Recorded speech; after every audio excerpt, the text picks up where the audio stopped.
రిజిస్ట్రేషన్లకు slot booking, గంటల తరబడి నిరీక్షణ తెర, 22 సబ్ రిజిస్ట్రార్ కార్యాలయాల్లో రేపటి నుంచి అమలు, రెండేసి రిజిస్ట్రేషన్లకు అడ్డుకట్ట, రెండేసి రిజిస్ట్రేషన్లు అడ్డుకట్ట. అబ్బా, ఇది కాంగ్రెస్ ప్రభుత్వం అంటే ఇట్లా ఉంటుంది.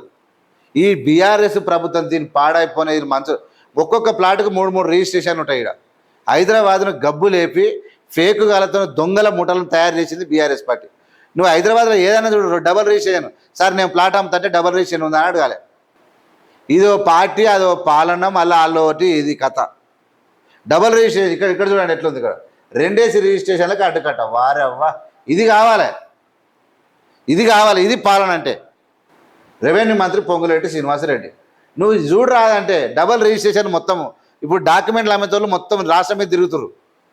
మా తాను ఏమన్నా మొన్న మహేష్ కాడ ఒకటి 40 ఎకరాల భూమి డాక్యుమెంట్ ఉంది, అంటున్నాడు ఫోన్ చేసి. ఒరిజినల్ పొలం ఏడుందో తెలియదు, ఒరిజినల్ డాక్యుమెంట్ నా తాను ఉంది.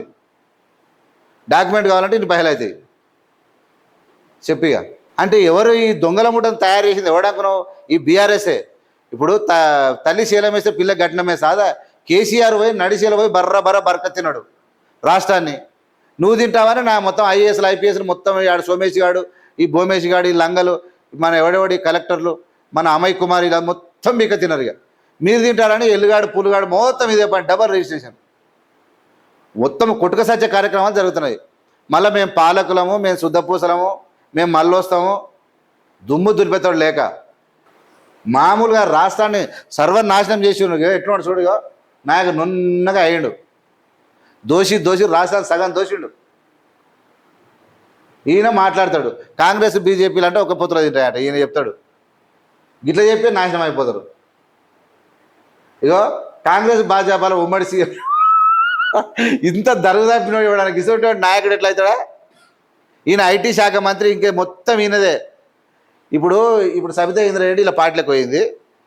ఆమె కాగితం ఇస్తే ఏం పని కాలే. ఆమె పరిపాలన ఉంటే ఒక అటెండర్ కూడా మారలే. ఒక minister, education minister Sabitha Indra Reddy ఉండి, భూములు మాత్రం ఇప్పుడు ఆక్రమించిన భూములకు పోలీసులు రక్షణ వచ్చినాయి అంతే.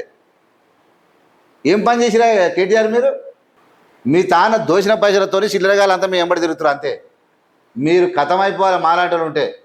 మళ్ళీ రాజకీయం అనేది కనబడదు. మీరు కాంగ్రెస్ భాజపాల ఉమ్మడి సీఎం రేవంత్ అట. కచ్చగచ్చి భూముల వేల వేరక భారీ కుంభం, లొట్టపీస్ కాదు, భారీ కుంభమే ఏమట అందులో భాజపా ఎంపీ కూడా ఉన్నాడట. అబ్బో, త్వరలో వివరాలు బయట పెడితే బారాస పెక్కిం పట్టు. త్వరలో ఎందుకు ఇప్పుడు పెట్టు, త్వరలో ఎందుకు? నువ్వు వివరాలు బయట ఎట్లా పెడతాడు? ఇప్పుడు ఫేక్ వీడియోలు పెట్టినట్టే. మన్నే శశాంక్ తెలుస్తుంది. ఇప్పుడు మన్నే క్రిషాంక్ ఏం జరిగింది? ఇప్పుడు కిషన్ రెడ్డి నిన్న మొత్తం తొలగిస్తున్నాడు. మొన్న జగదీశ్వర్ రెడ్డి, కిషన్ రెడ్డి ఫేక్ వీడియోలు అని తీసేసుకుంటారు మళ్ళీ అలా ట్విట్టర్ అకౌంట్లోకి వెళ్ళి. మళ్ళీ ఇప్పుడు ఈయన చెప్తాడు రేపు అంతే గిట్టే గాలి చెప్పినట్టు నువ్వు చెప్తావు అంతే.